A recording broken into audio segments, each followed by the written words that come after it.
Hey guys, Doug Lorcana back here with a new video. This time we're going to be doing a tier list video for pre-release of Fabled. It'll be a good way to kind of understand what the meta is going to be looking like in week 1 for locals, or if you have a tournament in week 1. And we'll talk about the decks that are performing, the decks that are underperforming, at least so far in my opinion, and what makes those decks do well, and I guess not so well. Yeah, so we're doing this live. I don't have like a list or anything beside me. We're just gonna go with the flow. As I'm gonna go just from color to color, just place it where I think it belongs. And yeah, uh, make sure to let me know in the comments what you guys think should be. Sorry, if you think I've got some things wrong, and if you think that something should be higher or lower. And yeah, without further ado, let's get started. First, we're going to start with Ruby Steel. Um, Quite an average color. I currently have it in B, I think, mostly just because I haven't done a lot of testing on it. It's probably one of the ones that I've done. It might be the ink combination I've done the least amount of testing with this set. But there's definitely some stuff there. They've got the Powerline Singers, so it could be like a new kind of Steel song deck, except Ruby song. But it also could be something used there with Scar, the new legendary Scar. Um, like he does a good job of um, giving you that draw that Ruby Steel's always missed, and also there's a cool combo you can do with the Tinkerbell, the turn 2 Tinkerbell that exerts a character with 5 strength or more. She can make you. Sorry, she can exert the Scar on play, and then instantly you can kill the Tinkerbell, draw 2, discard 2. Obviously, you don't want to do it on the Tinkerbell, but your turn 3 or turn 4 card could be killed, like, for example, a Lawrence. Lawrence would then draw you, 5, discard 2. Um, who else could there be? A 4 cost ally. I don't know. There's just endless opportunities. I think Scar's probably a major draw engine there. There's also the power line package that could probably play some Beyond the Horizons and Eye to Eyes, but I don't know. I think Eye to Eye is a difficult card to gauge right now with the popularity of Amber Steel. Um, yeah, so that means like you don't always want to be giving that lore out, right? So yeah, but I think Eye to Eye paired with Beyond the Horizon is very strong because you draw your opponent 2 cards and then you beyond them after, I don't know, your other cards sing the extra cards you've drawn off your Eye to Eye. Yeah, so I think it's in B. Mostly, like, it could go up. It very well could be A tier. It also could be C tier. I'm leaving it in B because I think it's like an average deck right now. Moving on, we've got Ruby Amethyst, which I'm gonna put into A tier for now, I think. Um, I think Ruby Amethyst, especially the damage moving deck, does a very good job into aggro right now. There's also, um, you could also, I think it has some legs into Blurple. I think Blurple's still favored, but yeah, Ruby Amethyst is really kind of sad right now because it's missing Be Prepared. Now it doesn't have that kind of board reset. So it has to play a little more lower to the ground. And with those cards, you can probably play things like the Rafiki that's returning. You could play damage moving with Queen of Hearts, the one that deals bonus damage if it has damage on her. You could also benefit from. Sorry, you can apply that damage with Medusa, the one that can also bounce an opposing character to their hand. And then you're kind of stalling the board to a point where you then just kind of wipe them over with Elsa's Fifth Spirits. Now, I might be a little biased in my opinion here with Ruby Amethyst and A tier. Um, Mostly because one of my friends is a very good Ruby Amethyst player, so the performances I'm seeing from Ruby Amethyst decks are probably a little skewed highly. Uh, I haven't seen a lot of Ruby Amethyst aside from my friend that plays nonstop Ruby Amethyst, so take that with a grain of salt. But I think there's something to be said. Like, there's not as many removal pieces for Maui Shark. Yes, you no longer have Peter Pan Shadow Finder, but you can still play something like, I don't know, Cogsworth or Mushu. I know my friend's been playing Mushu. I said he should try out Cogsworth.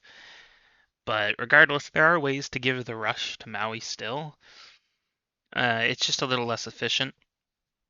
But yeah, I'm curious to see how things go with this colorway. It might be B tier, but I think, at least for now, Ruby Amethyst is known for being a beginning of meta beast because, like, I don't know, a lot of people have a lot of reps on it, so it's just relatively consistent. But without friends on the other side, who knows? Maybe it's not as consistent without Rabbit. I mean, it still has Genie, but yeah. So A tier for now. Next, we have Purple Steel. I think Purple Steel belongs in S tier, personally. There are a few lists floating around out there. There's one that's running things like Scar. There's one that's running mostly evasives, and you're running Dumbo with it. Like you're running pairing Dumbo with something like the two cost. I don't know, Jafar or not Calhoun. What's her name? Um, Helga. You're pairing Dumbo with those cards, and it kind of does pretty well, if you ask me. Yeah, I think it's pretty good at consistently dealing with your opponent's board because you have access to the steel removal, things like Strength of Raging Fire, things like Storm. Sorry, not Storm, Fire the Cannons. But then you also have access to Steel's Draw and Purple's Draw, which is the two best draw packages in Lorcana right now. You can run things like Doc, you can run things like Scar, you can run things like Dumbo, you can run things like the Yzma that's finally starting to get some love. I talked about her in the Market Watch video. I recommend checking that out. There's just a lot of draw avenues in this colorway, and that means there's a lot of ways to build it. But basically, the one thing that's common is you're running things like Rafikis and Captain Hooks, the one costs. That way they can deal with the board quite well. Yeah, and you have access to Elsa Fifth Spirit, just another great control tool. You could technically bounce things because there's still Madame Mim Elephant. She's a good card as well. Not as good as Snake or Fox. Obviously, nowhere near as good as Fox, but hey, Purple Steel, if you want to bounce your docks, this is the only way you can really do it still. Yeah, I think Purple Steel does well into every deck right now except for Blurple, which I think we should just talk about Blurple now. Which is also S tier, and in my opinion, at the top of S tier. Blurple, in my opinion, has legs into every single deck and does well into every single deck. I think you have to build it specifically to beat Amber Steel because there are ways that you can build it without weakening your other matchups and still being good into Amber Steel. Ways you can do that is playing something that can kill daisies on turn 3, or at least lock them. Like I'm running things like this Ana here, the one that gives support and locks a target down. You run the returning legendary Elsa. You run things like I'm personally testing Luisa because she's a turn 3 rush character that kills Daisy. But yeah, that's ways you can beat Amber Steel aggro. And other than that, I mean, just Dumbo, being able to play your Dumbo and Genie before everyone else. It's kind of the inception of Blurple way back when, right? You're playing your Genie first, and then you play your Elsa or your Belle before your opponent does, and then you get to take advantage of the evasive war, and it's just guaranteed wins you the game almost sometimes. It still has access to its prime removal card, Hades, which is massive for it. Um, if Hades wasn't in this deck, sorry, if Hades wasn't rotated, Blurple would be really struggling. But having Hades still is absolutely massive. You still also have a bit more, like if you are missing your Hades, you still have access to the cards like Into the Unknown. There's just a lot of removal. And there's also the fact that you can ramp to your 4-cost Genie and then Elsa a turn before your opponent can. It's just super strong. Yeah. I don't think there's much else I have to say about Blurple other than that, like, in my opinion, it's the best deck in Lorcana right now. There are ways to beat it, without a doubt. I think Blurple has some weak spots, but like notably green blue. But yeah, I think Blurple is a very good deck right now that does very well into the majority of the meta. Next, we have green purple, which I'm going to put in A tier. I haven't tested much with the mid-range build, but I have tested the evasive build again because just it's an obvious choice with the Dumbo. Um, and it felt pretty good. It didn't feel as good as Amber Steel aggro. And into Steel in particular, it felt relatively weak. And Blurple, because Blurple gets to play their Genie before you can. I think playing against Blurple on the play, if you're green purple, it's relatively fine. Because yes, they play their Genie a turn. Sorry, if you're turn 4 Genieing, their turn 3. So they play Genie and then you play Genie, which isn't ideal, but you, I don't know. It's not as bad, I guess. So it's not as bad of a matchup, but I still think it's pretty unfavored. And I think Purple Steel and Blurple both do so much better into Green Purple. I think Green Purple beats Red Purple probably. Um, but I think the other two purple decks that are dominant right now are a little more favored. Moving on, we have Red Green. I'm gonna put this in A tier. I think it's super good right now. I think I'd actually put it ahead of the other two in A tier currently. I think I still have to test with it more. My friend Dan, my testing, someone in my testing group, Dan, he's been playing a lot of Red Green, and he's been doing super well with it. But my testing group kind of refuses to play Amber Steel aggro right now, and it might be a weak spot. But we've noticed that if you can't answer the power line shifts and the max goose shifts like on arrival, this is a absolute menace of a deck, right? Like you being able to sing BKU, quest with max, play BKU again for free, pretty bonkers. And then like let's say you sung BKU with power line, you find I don't know Mother Knows Best, you bounce the target that you don't want to get hit by BKU. It's just so strong. Infinite control tools. It's very powerful. Let me know in the comments if you guys want to see a deck profile on this deck. I can probably do one and tell you guys how to play it, but overall, it's a very good deck. I'm not sure if it's S tier yet. It very well could be. We still have to test it a little bit more, though. Next, we have Amber Ruby. Sadly, uh, sad Mufasa noises. Mufasa was not reprinted. Doesn't really matter that he wasn't reprinted because notably he was a big board wipe, anti-board wipe card, and the only board wipe remaining in the game doesn't trigger Mufasa ability anyways. So I guess it doesn't like it's not like he's needed, but Amber Ruby kind of lacks an identity. Racers isn't good enough. I've tried it, believe me. It's just not good enough. It's weaker than every other deck almost. Yeah, I'm not a big fan. I think it's really struggling right now. It needs a lot of love. It doesn't really have a single draw engine. Like there's look at this family power line stuff. Like you have to play its songs, and then you're kind of limited to like World's Greatest Criminal Mind and BKU as your only removal, which just isn't enough, sadly. Like you can play the new Minnie Mouse. Like she kind of has a cool effect where she can World's Greatest Criminal Mind on like basically over and over again, but then you have to build support around it. I don't know. There's a lot of work that needs to be done deck building, and also I'm not sure if it's worth it, worth the work. And I've done a bit of work already, and it feels like I'm getting nowhere. And I'm a guy that's usually huge on Amber Ruby. Um, yeah, I'm not a big fan of the deck right now. Arguably the worst combination in the game, and desperately needs some love. In Whispers in the Well and other future sets. Next, we have another Amber Steel aggro, another S tier. Might be A, just because of the aggro it has. I'm going to put it in A. Yes, I'm getting a lot of heat for this, but I genuinely think it is so focused right now by the meta. Like, everybody's like, oh, how do we deal with Amber Steel? And it's in the back of their minds when they're building all of their decks. So if you're public enemy number one, you better hope that you're a really good deck. And at the end of the day, it's not amazing. I think Purple Steel and Blurple are better. Um, a little more well-rounded. Amber Steel, yes, very good on the play. On the draw, struggles.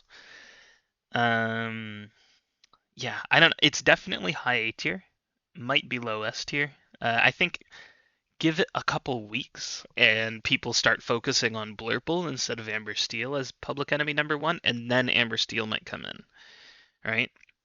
Like I could see a world where week one, Blurple and Purple Steel dominate, and then Ruby Emerald comes out of the woodwork to deal with the Blurple, and then Amber Steel comes out to like it's kind of that cycle, right? Meta games, even though no new cards come out, they still evolve. But yeah, well let's talk about Amber Steel. What makes it so good right now? A lot of people are playing Tiana's, the legendary from what is she set 6. I'm not super high on her. I think she's pretty overrated. The fact that she is a conditional card which has quite a few answers still. Like people are saying, oh, there's a lot less removal in the game. There's still answers. Notably in green. Green has a lot of them. There's also Blurple. That's why I'm playing Into the Unknown in Blurple, and Into the Unknown allows me to ink the Tiana, and Amber Steel aggro doesn't get a lot out of um, doesn't get a lot out of that extra ink, really. Unless they find Doc, who is kind of the backbone of the deck. If they don't see Docs, they're going to really struggle. But if they do see Docs, well, on the play, they're almost guaranteed to win, which is super good. Unless they're into a deck like Purple Steel that's like completely built to counter them. But yeah, it's a good deck. Like it's really fast. You're playing something like Daisy on turn one. You're playing something like I don't know, Calhoun or Nala. Like I think that new Nala is very powerful in an aggro focused shell. Who else is there on turn two? I'm trying to remember. There's just a lot of. It's just a big aggro shell. Like you're playing things like Lawrence on turn three. You're actually it would probably be Lady, the 3 cost that drops an extra character. You can Lady into Calhoun. Whatever they play to deal with your board, better hope that it dies because Calhoun's gonna swing back in and gain 2 lore for me. It's a very powerful deck. It still has access to Raging Fire, which is insanity to me. I don't know why that card was reprinted. It's just rewards you for kind of going unga unga. I play 1, 2, 3, 5, like a billion cards on my board, and I don't care. It's I don't know. I'm not a big fan of the game design decisions with that card, and it's causing a lot of problems. And if you remove Strength of Raging Fire, Amber Steel's like it's such a important card for that. Yeah, but I think that's enough on Amber Steel. I think a lot of you already know how that deck works for the most part, especially the aggro. I haven't. I'm kind of omitting the. I know people are playing a little more song based with Circle of Life and stuff. I haven't tested against that or with that, so I don't know where that stands. Though I imagine Amber Steel aggro is still a better deck. Next we have Ruby Sapphire, which at least in testing, has felt relatively weak to me. I think the de facto way to play it now is probably a down in New Orleans kind of deck. You play down in New Orleans and like you're playing like things like Powerline to sing it, and then you're also playing things like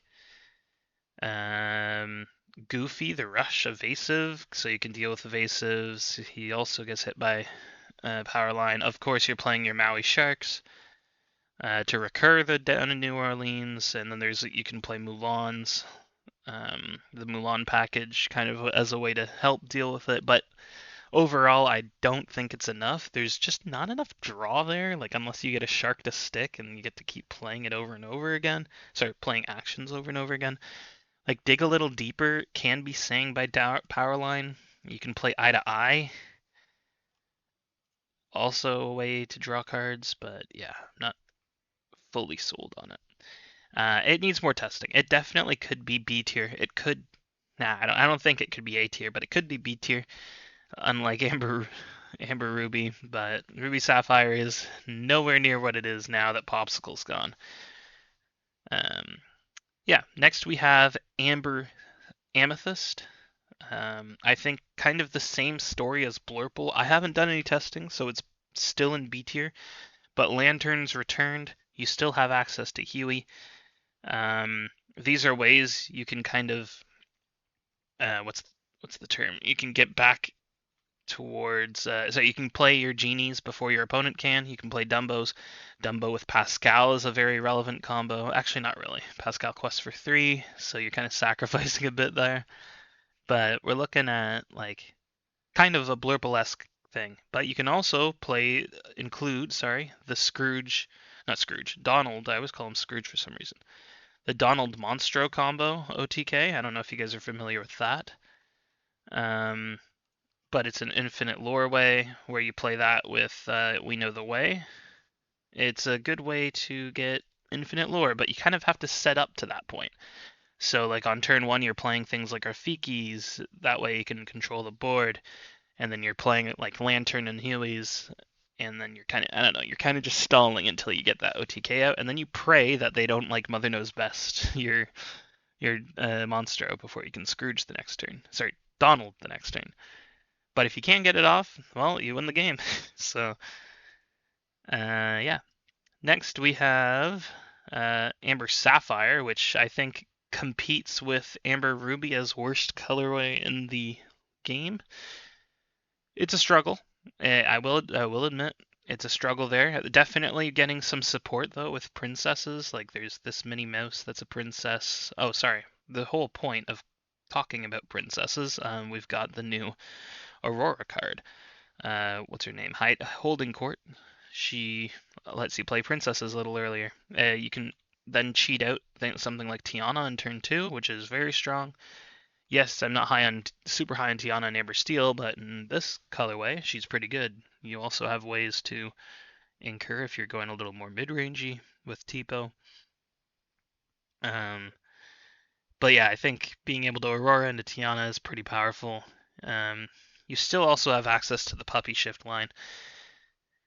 I think it's an aggro deck now. There might be a way to go something control-y with pairing Mini with things like support. The Alice, sorry, hiccups. The Alice is returning. You can support with Mini.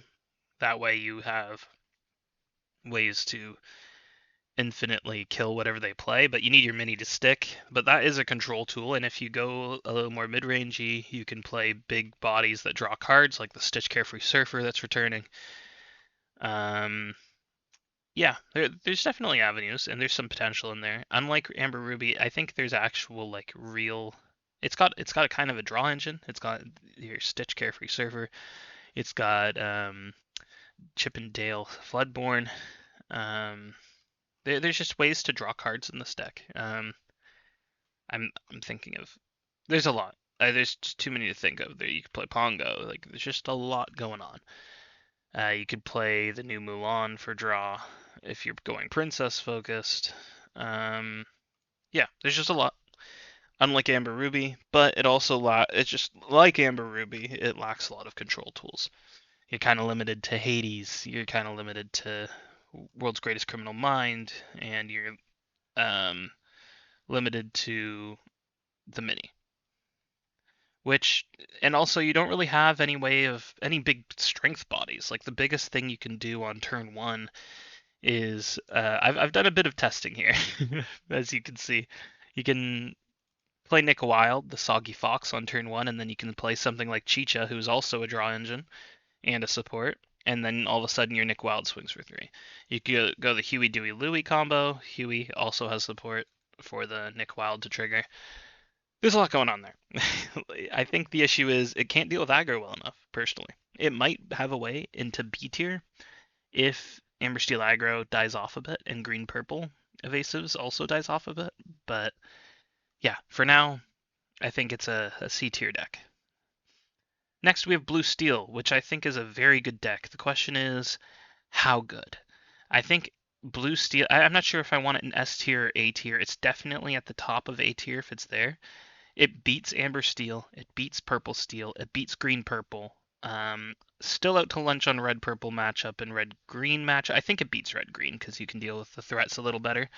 At least my deck. I think this is probably the deck I'm going to do my first deck profile on. I've been enjoying a combo where I play Fire the Cannons into Sail into, I don't know, either a 1-drop or another Fire the Cannons, and then the next turn I play Captain Hook, the one that recurs the Fire the Cannons. It's been pretty good. And I'm also playing the new Scar. Scar allows me to draw cards off allies. I'm playing I'm playing a really funny card. What's his name? I can't even remember his name. He's I don't even Dilbert Doppler or whatever his name is. Dr. Delbert Doppler. There he is. He's yeah, he's a card that I've been playing because he benefits off the new Lilo quite well, and he benefits also off of Scar. And he's a 4/4 body on turn 3 because I'm ramping on turn 2. It's pretty good. And then turn 5, I'll play something like what's his name, Captain Hook. I mean, if I don't have Scar, I'll play this Captain Hook to recur my Fire the Cannons, and it's just good control. Another superhero of a card that's been great for me in Fabled meta is Vincenzo. I talked about him in my Market Watch video. This card is absolutely phenomenal. He kills Dumbos on sight and then quests for 3 after on a huge body. Very hard to deal with him now that Brawl and Big Sisu are gone from the meta. Yeah, I'm a big fan of him. He's also an ally, so relevant for Scar. I don't know why you would want to kill your 3 lore body, but hey, just to draw 1 actually, it would be draw 1, discard 2. But if you're playing a Jasmine deck, which my deck doesn't run the Floodborn Jasmine currently, but she's good with Vincenzo. I just think Vincenzo's like a 4 of in every blue steel deck right now. He's just that good. Anyways, ending the tangent, Amber Steel is a good matchup for blue steel because you have access to so many removal tools, similar for green purple and similar for purple steel. I think it's probably the best anti-aggro deck out there. Maybe purple steel. They're kind of similar. Though I think blue steel has better legs into blurple than purple steel does. I also think blue steel. Actually, no.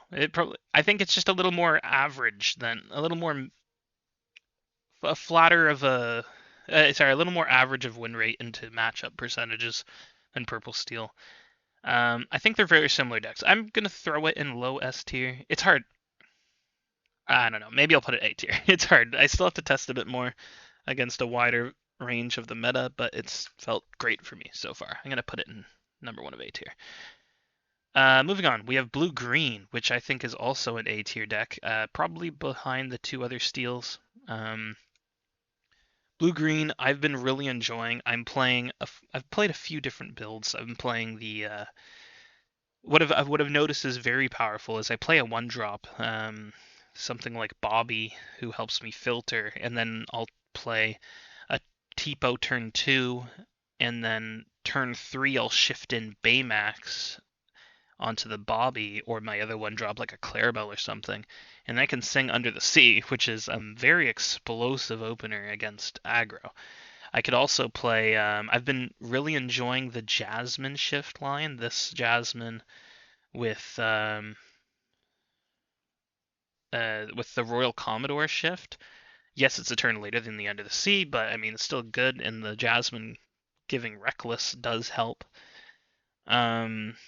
Yeah, I've been liking those combos. I'm also playing with a deck that runs the 2 big Basils that help me discard their hand, and then I've also been playing cards that that add additional cards to my Inkwell, like Kita and Heart of Defeaty, so that I can just like machine gun their hand to 0 with the Floodborn Basil, who also has a 1 cost for the Baymax into the Sea combo.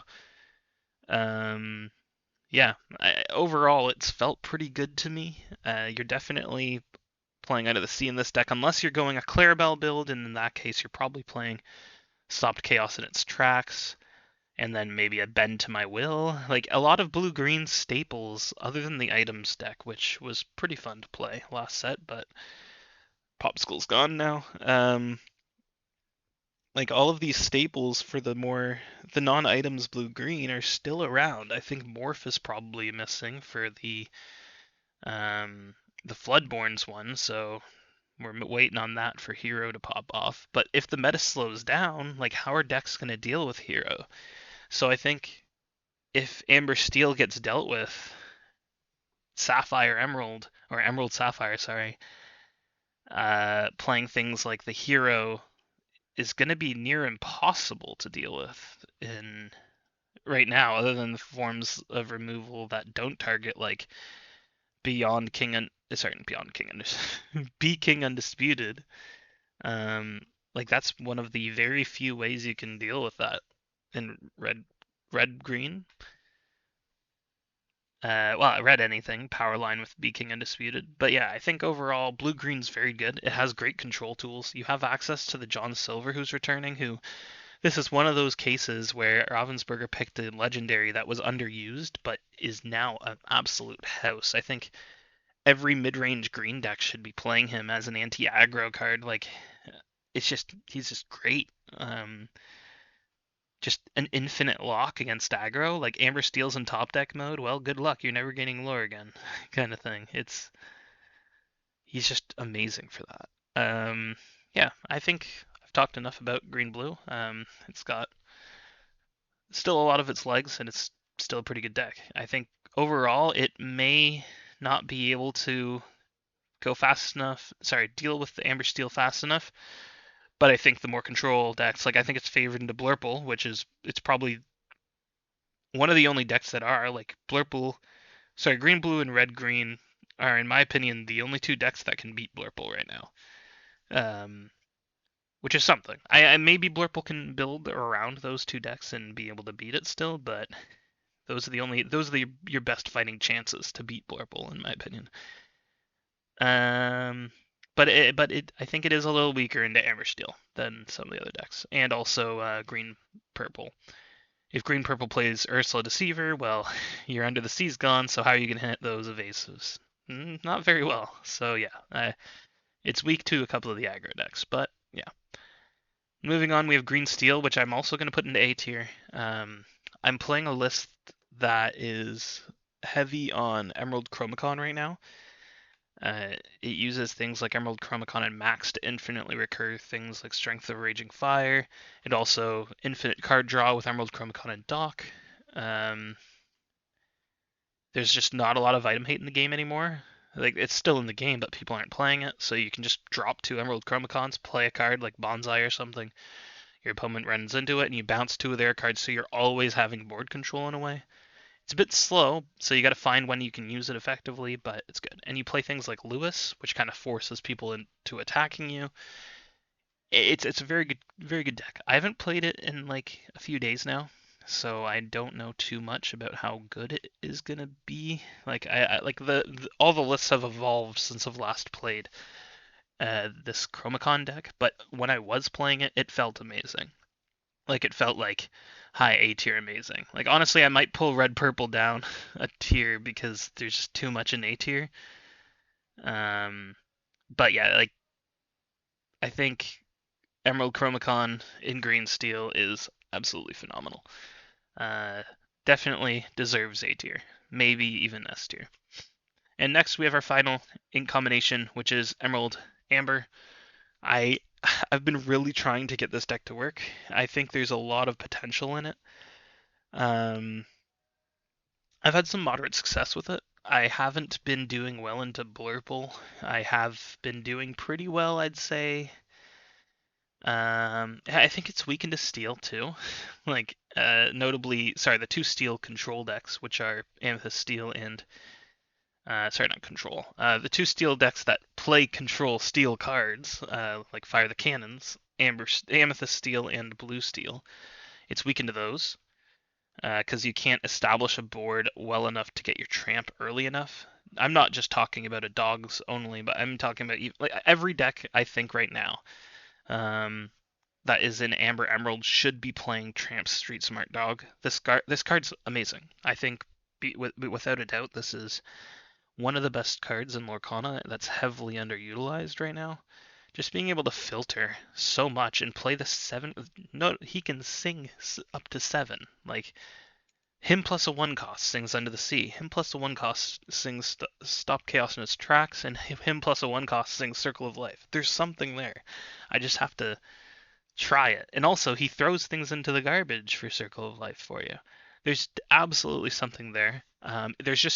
It's kind of an embarrassment of riches. I'm struggling with finding a kind of archetype to settle in on because every time I play it, I'm like, man, maybe I should play Circle of Life. And then I go to Circle of Life and I change the whole list. I'm adding things like Surfer Stitch. I'm adding things like Big Clarabelle. And then all of a sudden I'm no longer really aggro because I'm taking up so much space. And then my tramp doesn't get activated as early. So it's like it's a little difficult. There's notable cards like Max Goof, the new one that recurs actions for you, so you can recur things like Hefflumps and Woozles, Mother Knows Best, and you can play something like Ursula's Shell Necklace. That's another way to start drawing some cards. But then again, you're kind of so many songs, so few characters, so like Tramp doesn't pop off as much. He's still good. Like you turn 1 character, turn 2 character, turn 3 character, then you can turn 4 Tramp if they're all still alive. My only advice I'd say would be Lewis isn't good. In a Tramp deck, I'd rather play Jasmine. Mostly because Lewis usually dies when he's played. Very often dies at least when he's played. So Jasmine, on the other hand, survives while also still slowing them down. And then you can play Tramp on turn 4, and then you can find the Floodborn Jasmine afterwards, maybe. It's just good. I'm a fan of a lot of the color options in this colorway. So it's definitely A tier. I just haven't fully pinpointed a list on it, like the go-to list to me yet. I know some of you guys in my previous video commented asking about a Amber Emerald deck guide, and I'm working away on it. I'm trying to figure out the right way to play the deck first, though, and that might be a while. So, yes, I love Amber Emerald. It's probably my favorite colorway in Lorcana now that Amber Ruby sucks. But it'll take time. This is one of those things that I have to see how the meta develops, and I have to play accordingly. But overall, the meta looks pretty healthy to me. I think every single deck, a B tier and above, genuinely has a chance to, dare I say, like top cut a DLC, right? If a DLC started next week, anything B or above, if it top cutted a DLC, I'd be like, sure. I think A and above, any of those can genuinely win a DLC. That's a lot of decks. Like whereas last set, like literally 3 weeks ago, if you told me a deck other than Ruby Sapphire or Amber Steel or Purple Steel won a DLC, I'd call you crazy. There's just not a lot.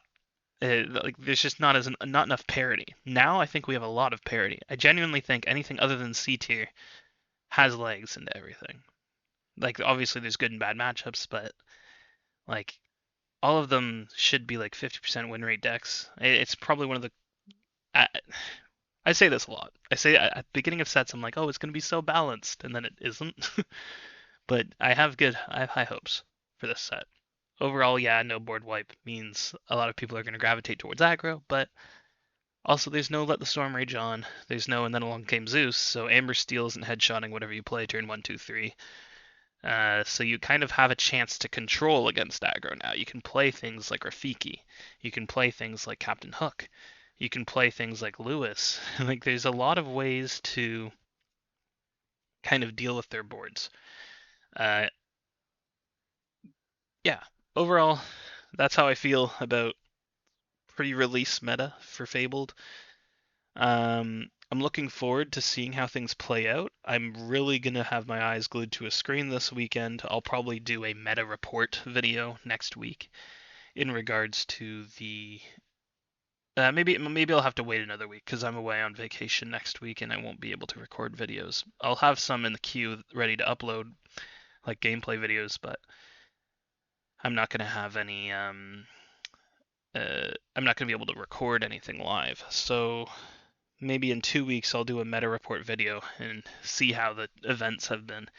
But I'm personally going to be looking at them. If I'm not recording videos, I'm still going to be looking at the results of the big tournaments. I'm really looking forward to seeing how decks do and what kind of brews other people have been working on. I've kind of been looking in a bunch of circles, taking a look at what people are brewing, but yeah, I'm really excited. I obviously can't see everything right now, and no one can really, but I'm really excited to see how things go. So, yeah, let me know what you think of my video, if you think I've ranked some cards too highly, some cards too low.